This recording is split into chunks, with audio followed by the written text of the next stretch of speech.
아내가 동창회에서 돌아온 날, 내 삶의 균열이 시작됐다는 걸 알지 못했다. 10년 차 공기업 직원인 내게 그날은 여느 금요일과 다를 바 없었다. 오후 6시 정각에 퇴근 버튼을 누르고 지하철 새 정거장을 거쳐 도착한 우리 아파트. 현관문을 열자 유독 고요했다. 아름이는 오랜만에 대학 동기 모임에 나갔다고 했다. 결혼 후 점점 줄어든 그녀의 사회생활이 마음에 걸려 나는 오히려 반겼다. 거실 소파에 몸을 묻고 리모컨을 집어들었다. 뉴스 앵커의 목소리가 공허한 집안을 채웠다. 스마트폰으로 내일 야구 경기 일정을 확인하며 느꼈다. 우리 부부의 주말은 언제부터 이렇게 따로 보내게 됐을까? 나는 야구장, 그녀는 집, 같은 공간에 있어도 각자의 세계에 몰입하는 시간이 늘었다. 10시가 조금 넘어 현관문 비밀번호 소리가 들렸다. 무심코 시계를 봤다. 동창회가 생각보다 길었다. 늦었네. 내 말에 아름은 짧게 대답했다. 오랜만에 만나니까 할 얘기가 많았어. 얼굴에 옅은 홍조가 남아있었다. 평소보다 화장이 짙었고 오랫동안 꺼내지 않았던 원피스를 입고 있었다. 취기가 느껴졌지만 지나치게 많이 마신 건 아닌 듯했다. 밥은? 내 질문에 그녀는 이미 냉장고를 열고 있었다. 먹었어. 배고파? 아니. 나도 대충 컵라면 끓여 먹었어. 침묵이 이어졌다. 불과 3년 전만 해도 우리는 서로의 일상을 물어보고 사소한 웃음거리를 나누곤 했다. 그런데 언제부터인가 대화는 필요한 정보 교환에 그치게 됐다. 마치 같은 회사의 동료처럼 아름은 평소와 달리 거실에 앉아 휴대폰을 들여다보며 미소 짓고 있었다. 호기심에 물어봤다. 재밌었어? 오랜만에 만난 친구들? 그녀가 고개를 들었다. 지선이랑 민지. 그리고 그녀는 잠시 망설이는 듯했다. 윤민재라고. 우리과 남자애. 기억해? 이름이 낯설었다. 결혼 전 아름의 대학 친구들을 몇 번 만난 적 있지만 그 이름은 기억나지 않았다. 잘 기억 안 나는데 그럴 수 있지. 너랑 만난 적 없을 거야. 동아리 선배였어. 아름의 목소리에 미묘한 떨림이 있었다. 평소라면 지나쳤을 작은 변화였지만 그날따라 유독 귀에 거슬렸다. 그래? 갑자기 나타났네. 모임에. 지선이가 데려왔어. 지선이 작년에 이혼했잖아. 그녀가 조심스럽게 덧붙였다. 민재 선배도 얼마 전에 이혼했대. 이혼이라는 단어가 불편하게 느껴졌다. 주변에 하나둘 늘어가는 이혼한 지인들. 30 후반이 되니 점점 많아지는 추세였다. 그래?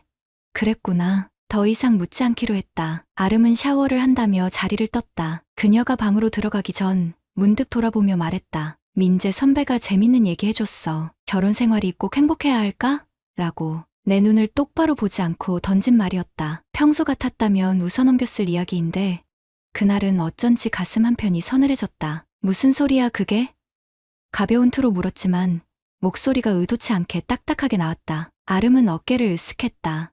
그냥 모두가 행복한 결혼 생활을 위해 애쓰지만 실제론 대부분 그렇지 않다고. 우리가 불행한 게 아니라 행복이란 게 원래 일시적인 거라나. 그녀는 더 이상 말을 잇지 않고 욕실로 들어갔다. 샤워기에서 물 쏟아지는 소리만이 침묵을 채웠다. 베개에 머리를 기대고 누웠지만 잠은 오지 않았다. 옆자리에 누운 아름이 휴대폰을 들여다보며 미소 짓는 모습이 계속 눈에 밟혔다. 분명 오늘 전까지는 없었던 미소였다. 날이 발자 알람 소리에 눈을 떴다. 아름은 이미 자리를 비운 채였다. 주방에서 물 끓는 소리가 들렸다. 평소 같았다면 뭘 그렇게 일찍 일어나 하고 놀렸을 텐데 그날은 묘한 거리감이 느껴졌다. 테이블에 마주 앉았지만 대화는 이어지지 않았다. 아내의 휴대폰이 진동했다. 화면을 확인한 그녀의 입가에 미소가 번졌다. 이름은 보이지 않았지만 뭔가 직감이 왔다. 낯선 이름의 주인공 윤민재. 아침을 마치고 현관문을 나서는데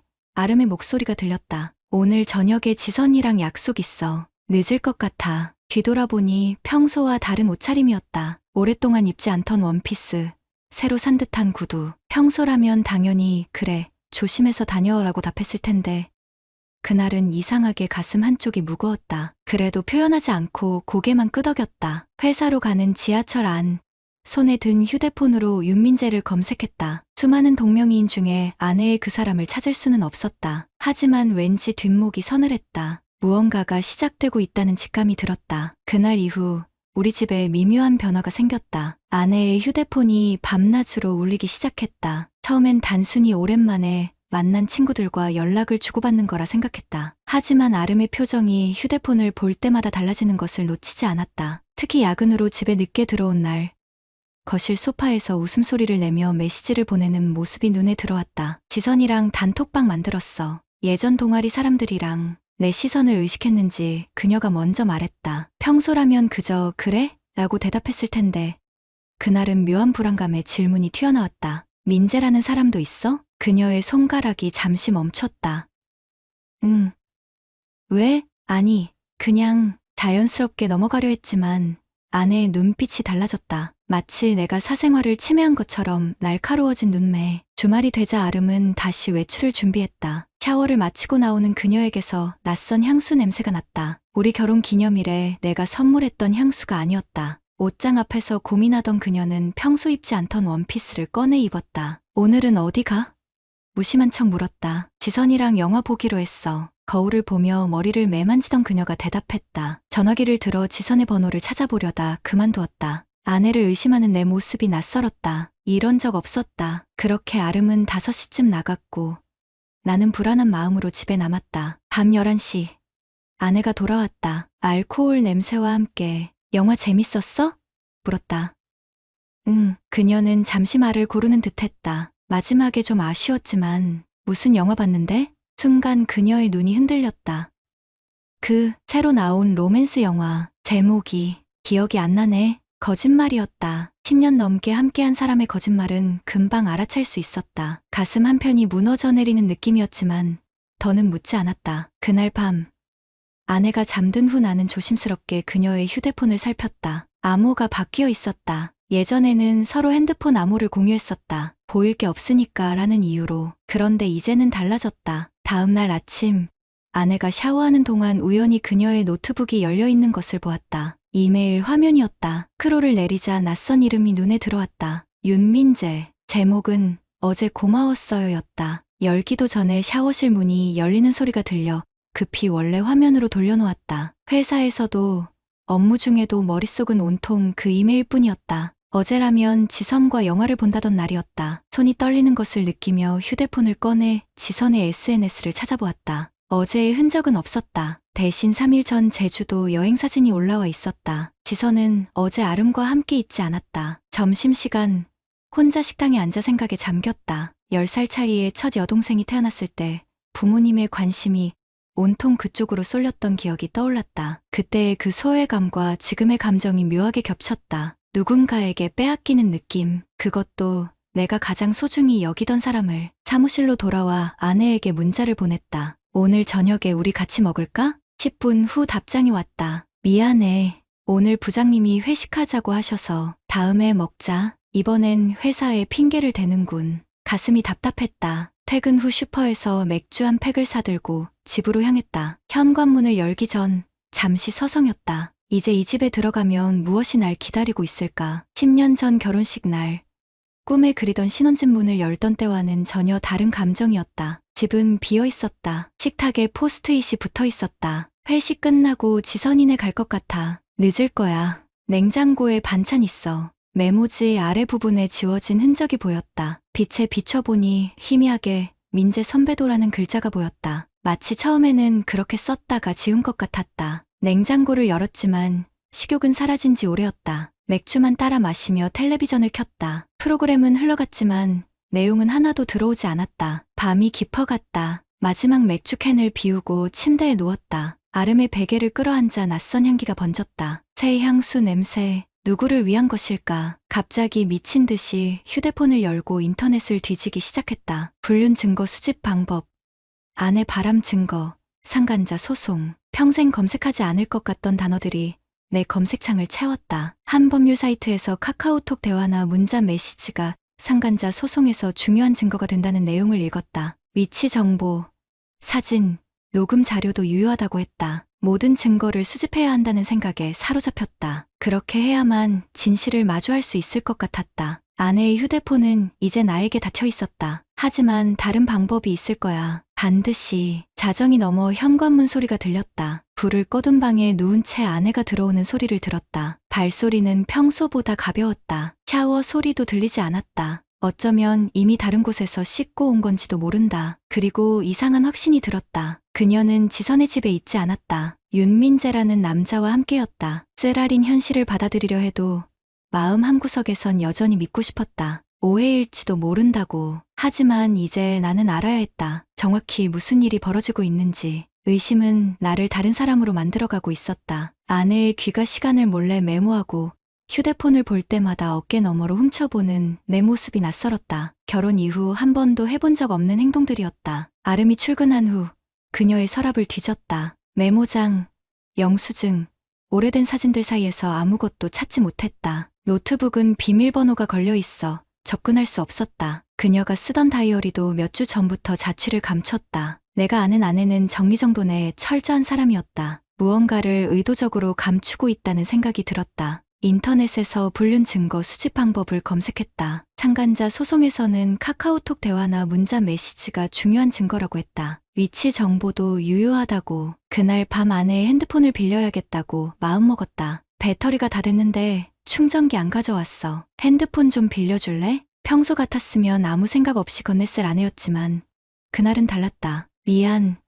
지금 중요한 자료 받고 있어서. 그러더니 곧바로 화장실로 들어갔다. 핸드폰을 들고 화장실 문이 닫히는 소리에 가슴이 무너져 내렸다. 다음 날 출근길.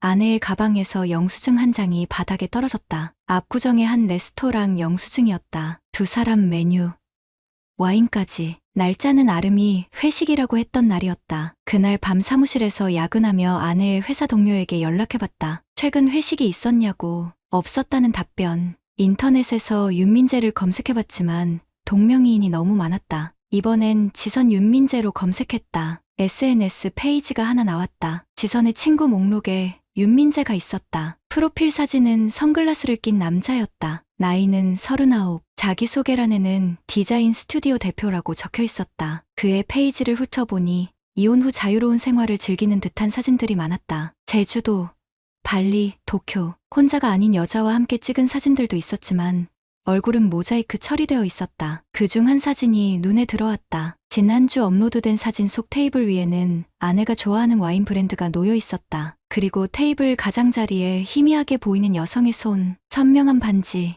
아내의 결혼 반지, 온몸에 한기가 돌았다. 화면을 꺼버리고 싶었지만 이제 와서 외면할 수는 없었다. 다음 날 회사에 병가를 내고 하루 종일 차 안에서 아내를 미행했다. 그녀는 평소처럼 출근했고 점심에 외출했다가 돌아왔다. 별다른 이상은 없었다. 이틀째 되는 날, 아내가 퇴근 후 지하철역에서 누군가를 만났다. 선글라스를 낀 남자. SNS에서 본 그 사람이었다. 두 사람은 잠시 대화를 나눈 후 택시를 함께 탔다. 나는 그들을 따라 운전했다. 강남의 한 호텔 앞에서 내리는 두 사람. 로비로 들어가는 그들의 뒷모습을 바라보며 차 안에서 손을 떨었다. 3시간. 호텔 입구를 바라보며 기다린 시간이었다. 나오는 두 사람. 웃음 짓는 아내의 모습, 그리고 입구에서 짧게 나누는 키스. 휴대폰을 꺼내 그 장면을 찍었다. 증거를 남겨야 한다는 생각밖에 없었다. 집에 돌아가지 못했다. 근처 모텔에서 하룻밤을 보냈다. 사진을 다시 보고 또 보았다. 애써 다른 여자일 거라고,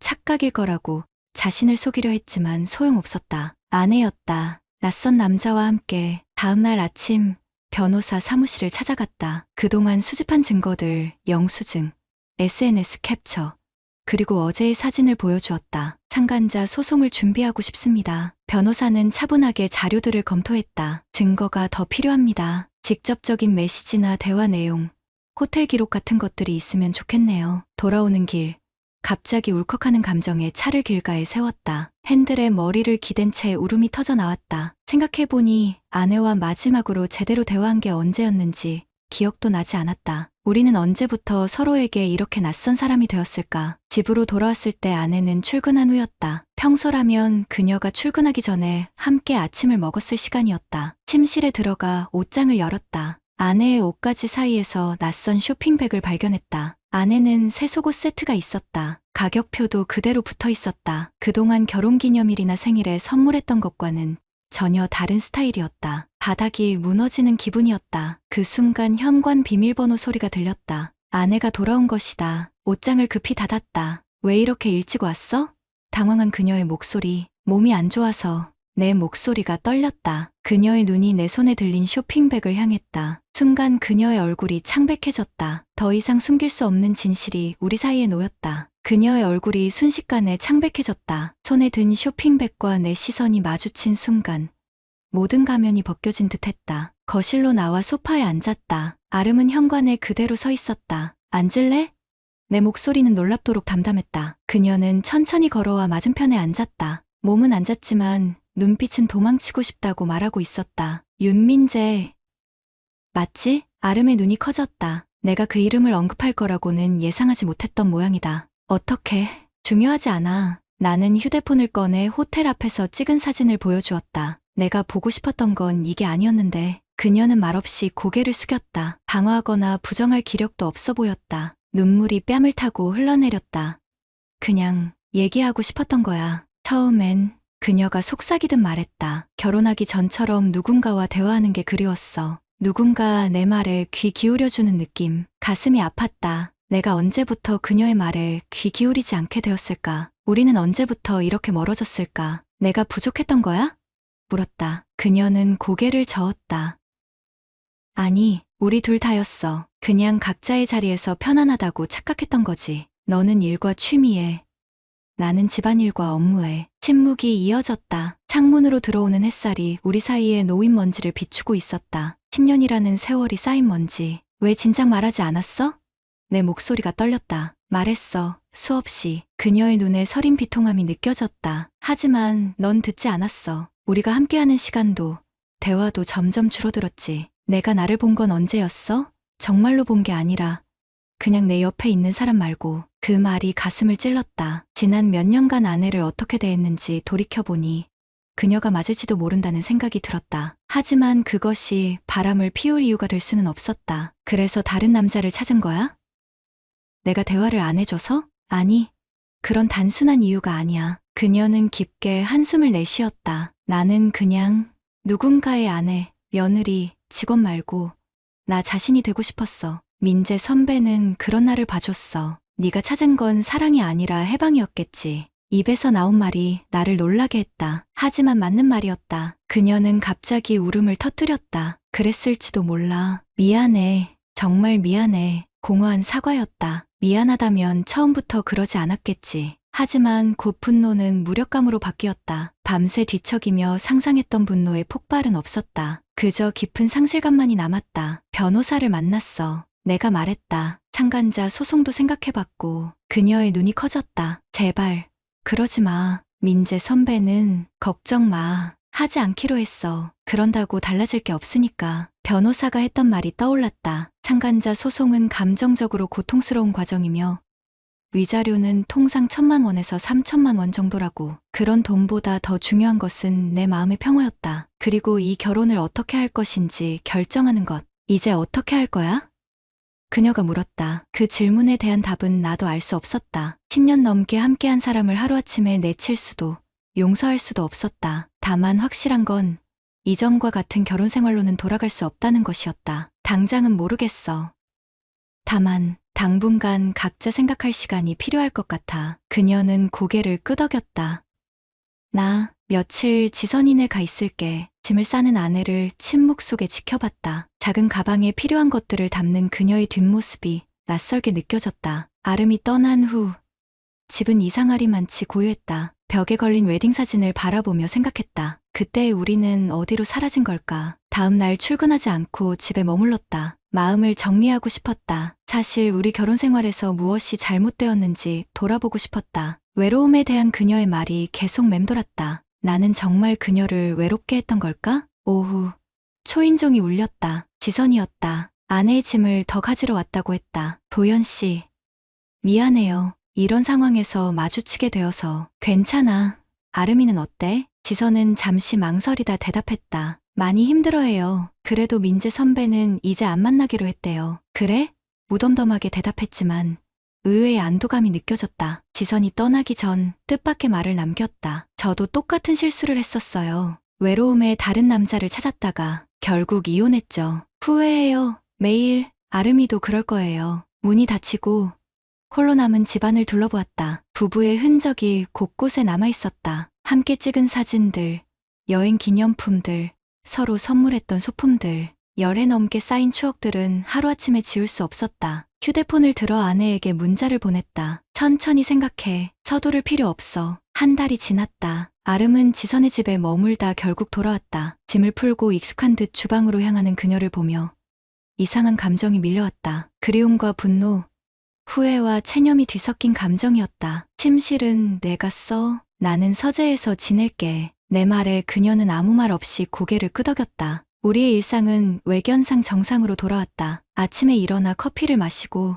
각자 출근했다가 저녁에 돌아와 같은 공간에서 식사했다. 하지만 모든 것이 달라져 있었다. 말의 빈도, 눈빛, 서로 간의 거리감. 우리는 한 지붕 아래 살고 있지만 더 이상 부부가 아니었다. 심리 상담을 받기 시작했다. 상담사는 내게 물었다. 왜 이혼하지 않으셨나요? 대답하지 못했다. 법적으로 끝내는 것이 더 명확할지도 모른다는 생각이 들었지만 그럴 용기가 없었다. 어쩌면 아직도 미련이 남아있는 걸지도 모른다. 아름과 민재의 관계는 끝났다고 들었다. 지선을 통해 민재가 다른 여자와 만나고 있다는 소식이 들려왔을 때 나는 기대와 달리 승리감을 느끼지 못했다. 오히려 그것이 우리 부부 사이에 일어난 일의 가벼움을 증명하는 것 같아 더 허무했다. 주말, 아내가 외출한 사이 서랍장을 정리하다 낡은 앨범을 발견했다. 결혼 초의 사진들이었다. 신혼여행, 첫 번째 결혼기념일, 첫 집들이, 모든 사진 속에서 우리는 행복해 보였다. 언제부터 그 행복이 가면이 되었을까? 조용한 발걸음 소리에 고개를 들었다. 아름이 돌아와 현관에 서 있었다. 손에는 쇼핑백이 들려 있었다. 뭐 샀어? 무심한 척 물었다. 그냥 화분. 그녀가 조심스럽게 꺼내 보였다. 작은 몬스테라였다. 왜? 죽은 거 대신 거실 구석에 있던 우리의 오래된 화분은 몇 주 전 말라 죽어 있었다. 몇 년 전 함께 사다 키웠던 식물이었다. 새 화분을 놓는 그녀의 뒷모습을 바라보았다. 내 안에서 무언가가 움직였다. 아주 작고 미세한 움직임. 완전히 죽었다고 생각했던 감정이 어쩌면 아직 살아있을지도 모른다는 생각. 상담 어때? 그녀가 갑자기 물었다. 도움이 돼. 너는? 나도. 그녀도 상담을 받고 있었다. 내가 왜 그랬는지 이제 좀 알 것 같아. 대화는 거기서 끊겼다. 하지만 그것만으로도 충분했다. 한 달 만에 처음으로 우리는 서로에게 진심을 말했다. 다음 날, 내 상담사에게 물었다. 용서란 뭘까요? 용서는 과거에 대한 분노를 내려놓는 것입니다. 그렇다고 잊는 것은 아니죠. 그날 저녁, 오랜만에 우리는 함께 저녁 식사를 준비했다. 말은 많지 않았지만 어색한 침묵보다는 편안한 공존이었다. 식탁에 앉아 아름이 와인을 따랐다. 한 잔만 마시기로 했다. 도연아, 그녀가 조심스럽게 입을 열었다. 우리 어떻게 될까? 솔직한 대답이 목구멍까지 올라왔다. 모른다고, 아직은 결정할 수 없다고. 그 대신 다른 말이 나왔다. 천천히 생각해보자. 서두를 필요 없어. 그녀의 눈에 눈물이 고였다. 하지만 슬픔만은 아니었다. 거기엔 안도와 감사의 빛도 있었다. 침대에 누워 천장을 바라보며 생각했다. 용서와 화해는 다른 것이다. 용서는 내 마음의 짐을 내려놓는 것이고, 화해는 새로운 관계를 시작하는 것. 나는 아름을 용서할 수 있을지 모르겠지만 함께 새로운 관계를 만들 수 있을까? 다음 주 상담에서 나는 변화를 느꼈다. 더 이상 분노와 배신감만 이야기하지 않았다. 우리 결혼의 문제점도 인정하기 시작했다. 내가 그녀를 얼마나 당연하게 여겼는지, 얼마나 대화를 소홀히 했는지. 3개월이 흘렀다. 나는 여전히 서재에서 잤고 아름은 침실을 썼다. 하지만 식사 시간에는 조금씩 대화가 늘었다. 각자의 일상, 읽은 책, 본 영화에 대해. 아주 작은 시작이었다. 어느 날 저녁,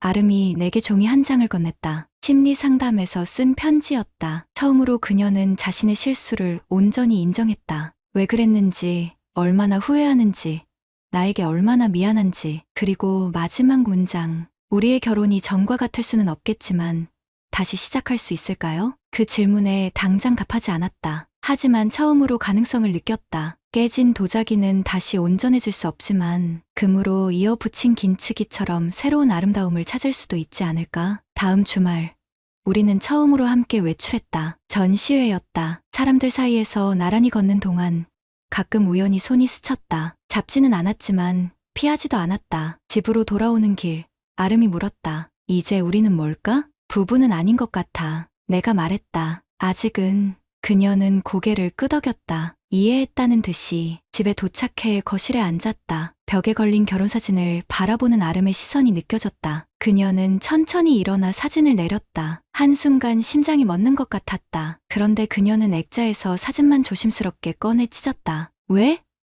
놀라 물었다. 함께 있다는 게 부부는 아니니까. 그녀가 대답했다. 새로운 사진을 찍을 때가 오면 그때 채우자. 그 말에 작은 희망이 피어올랐다. 언젠가 그 빈 액자에 새로운 사진이 들어갈 날이 올지도 모른다는. 구독자님들, 다른 분들과 함께 의견 나눠보세요. 저도 읽어보며 소통하겠습니다.